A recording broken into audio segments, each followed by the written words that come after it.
सहकारिता क्षेत्र हमारे देश में लगभग 115 साल पुराना है और सहकारिता क्षेत्र ने कई ऐसे महत्वपूर्ण उपक्रम देश को नजीर किए हैं जो आज लाखों लोगों को रोजगारी दे रहे हैं। मैं कुछ उदाहरण जरूर देना चाहूंगा। अमूल हमारा गुजरात का एक सहकारी उपक्रम जो दूध उत्पादकों का राज्य स्तर का फेडरेशन है, उसमें आज 36 लाख बहनें हर रोज दूध देकर 58,000 करोड़ रुपए का व्यापार करती है। और मैं इस बात पर भी सदन का ध्यान आकर्षित करना चाहता हूं कि 58,000 करोड़ का व्यापार वाला जो ये उपक्रम है, वो उपक्रम में किसी ने 100 रुपये से ज्यादा पूंजी नहीं लगाई है। सिर्फ 100 रुपयों की पूंजी से 58,000 करोड़ रुपए का उपक्रम बना है। इसी तरह से क्रिप्को, इफ्को, पहले लिज्जत था। इस प्रकार कई बड़े बड़े उपक्रम देश में सहकारिता माध्यम से चले, परंतु विगत 75 साल में ना सहकारिता आंदोलन पर कोई ध्यान दिया गया, ना उसके कानूनों में पुनर्रचना का सार्वजनिक रूप से चर्चा हुआ, ना देश की संसद में राष्ट्रीय स्तर पर और राज्य स्तर पर सहकारिता आंदोलन को बदलने के लिए मंथन किया गया। मोदी जी ने सहकारिता मंत्रालय नया बनाने के बाद मैं विश्वास से कह सकता हूं कि आने वाले 25 साल में, मतलब जब देश आजादी की शताब्दी मना रहा होगा, तब सहकारिता आंदोलन फिर से पुरजोर तरीके से देश के विकास में अपना योगदान देगा। माननीय अध्यक्ष, ये 2 साल में सहकारिता आंदोलन में आमूलचूर परिवर्तन करने का काम प्रधानमंत्री नरेंद्र मोदी जी के नेतृत्व में हुआ है। सबसे पहला काम पैक्स, जो पैक्स सहकारिता आंदोलन की आत्मा होती है, वो पैक्स को पुनर्जीवित करना, वो पैक्स को वायबल करना, पैक्स के अंदर पारदर्शिता लाना और पैक्स को बहुआयामी मल्टी डायमेंशनल बनाने के लिए ढेर सारे प्रयास किए हैं। अगर पैक्स में पारदर्शिता लानी है, पैक्स को आधुनिक बनाना है, तो उसकी सबसे पहली जरूरियात थी कि पैक्स का कंप्यूटराइजेशन किया जाए। माननीय अध्यक्ष जी, ये मंत्रालय बनने के बाद पहली कैबिनेट नोट मोदी जी ने हमारे मंत्रिमंडल में अप्रूव की। 63,000 पैक्स को 2500 करोड़ रुपया देकर संपूर्ण भारत के पैक्स का कंप्यूटराइजेशन करने का काम किया है।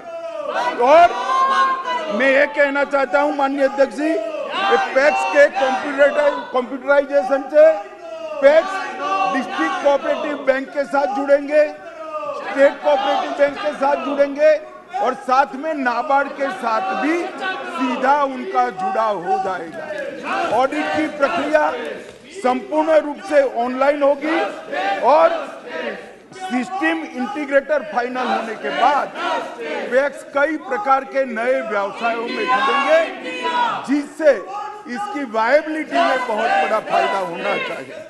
माननीय अध्यक्ष जी, हमने दूसरा काम किया, पैक्स के लिए एक मॉडल बायलॉज बनाकर सभी राज्यों को भेजा गया। जैसे पैक्स राज्य सरकार के सहकारिता कानून में आते हैं, परंतु सहकारिता मंत्रालय ने एक मॉडल कानून बनाया और सभी राज्यों को एडवाइजरी के रूप में भेजा। मुझे आनंद है कि बंगाल और केरल छोड़कर सभी राज्यों ने इसको स्वीकार कर दिया और आज देश भर के पैक्स एक ही कानून से मान्यवर चल रहे हैं।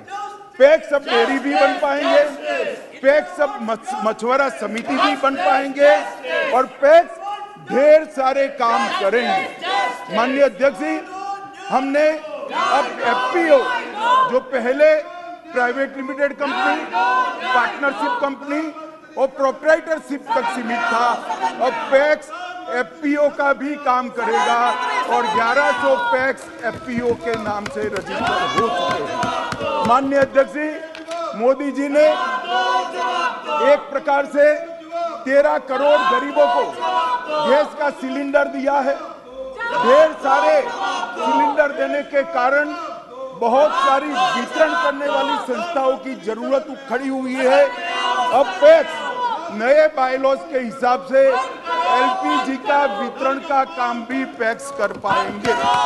माननीय अध्यक्ष जी, मोदी जी देश के 60 करोड़ गरीबों को प्रति माह प्रति व्यक्ति 5 किलो अनाज फ्री ऑफ कॉस्ट दे रहे हैं। इस रिटेल आउटलेट पर भी अब पैक्स का अधिकार होगा और पैक्स रिटेल आउटलेट चल पाएंगे। माननीय अध्यक्ष जी, नरेंद्र मोदी जी ने 60 करोड़ लोगों के लिए जेनरिक दवाइयों के दुकानें खोली है, जिसको जन औषधि केंद्र के नाम से पूरा देश जानता है। ये जन औषधि केंद्र पहले पैक्स नहीं चला पाते थे, अब पैक्स जन औषधि केंद्र भी चला पाएंगे। माननीय अध्यक्ष जी, रुपे क्रेडिट कार्ड पहले पैक्स और डिस्ट्रिक्ट कोऑपरेटिव बैंक के लिए नहीं था। अब विगत महीने जो निर्णय हुआ है, इससे रुपे क्रेडिट कार्ड और डेबिट कार्ड दोनों पैक्स के मेंबरों को दिए जाएंगे। माननीय अध्यक्ष जी, मोदी जी ने 60 करोड़ गरीबों के लिए हर घर में नल से जल का कार्यक्रम किया है। नल से जल तो पहुंचाएंगे, मगर ये यंत्रणा को अगर नियमित रूप से कोई मेंटेन नहीं करता है तो जल आपूर्ति आबाद तरीके से नहीं चल सकती है। जल आपूर्ति को आबाद तरीके से चलाना है तो पानी समिति चाहिए जो गांव की पानी की वितरण की व्यवस्था को मेंटेन करे। अब पैक्स ये पानी समिति बनकर वितरण व्यवस्था का भी काम करेंगे। माननीय अध्यक्ष जी, इसके साथ साथ पैक्स को हमने एक भंडारण क्षमता के साथ जोड़ने का भी काम किया है और पैक्स अब भंडारण का भी काम करेंगे। जो एफसीआई किराए पर लेगी तो गांव का अनाज गांव में ही भंडारण होगा और गांव में ही गरीब के घर में बिक्री होगा। तो इससे पैक्स को एक नए प्रकार की इनकम का फायदा होने वाला है।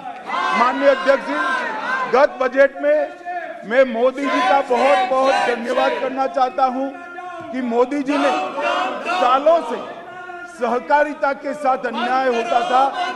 कोऑपरेटिव और कॉर्पोरेट दो टैक्स अलग थे। मोदी जी ने और वित्त मंत्री जी ने गत बजट में सहकारिता समितियां और कॉर्पोरेट कंपनियों के टैक्स को एक प्लेटफॉर्म पर लाने का काम किया है। सहकारी समितियों के आयकर पर लगने वाले अधिभार में कटौती कर दी गई है। आयकर अधिनियम की धारा 369 एसटी के तहत नगद लेन देन में भी 2 लाख तक की परमिशन दी है, जो पहले 20,000 तक ही थी। माननीय अध्यक्ष जी, सहकारी बैंकों को जो कठिनाइयां पड़ती थी, मैं अर्बन कोऑपरेटिव बैंक की बात करता हूं, इसको वन टाइम सेटलमेंट करने का अधिकार अब राष्ट्रीयकृत बैंकों की तरह ही कोऑपरेटिव बैंकों को दे दिया गया। इसके साथ साथ नई 10% नई ब्रांच अगर खोलनी है तो रिजर्व बैंक की कोई परमिशन लेने की जरूरत नहीं।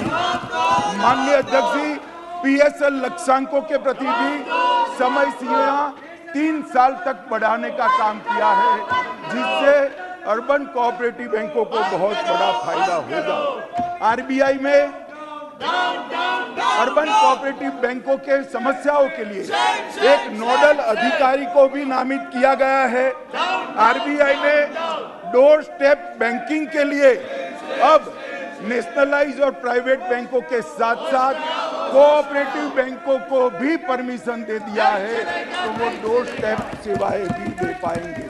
माननीय अध्यक्ष जी, महाराष्ट्र, गुजरात, कर्नाटक, उत्तर प्रदेश के किसान अपने गन्ने को कोऑपरेटिव मिलों में भेजते हैं, मगर जब गन्ने मिल की नफा किसान के पास जाता था तब 30% इनकम टैक्स काटा जाता था और किसान के गाढ़े पसीने की कमाई इनकम टैक्स में चली जाती थी। मैं मोदी जी का धन्यवाद करना चाहूंगा कि उन्होंने किसान को देने वाले मुनाफे पर से टैक्स को पूर्णतया सिर्फ हटा दिया है, इतना नहीं, पास्ट में जो टैक्स लिया था वो 10,000 करोड़ से 15,000 करोड़ रुपया वापिस देने का काम भी ये भारतीय जनता पार्टी की सरकार ने किया। माननीय अध्यक्ष जी, 3 नई बहुराज्यीय कोऑपरेटिव सोसाइटीज बनाई है। पहली बहुराज्यीय कोऑपरेटिव सोसाइटी किसान की उपज को निर्यात करने के लिए एक प्लेटफॉर्म के नाते काम में आएगी।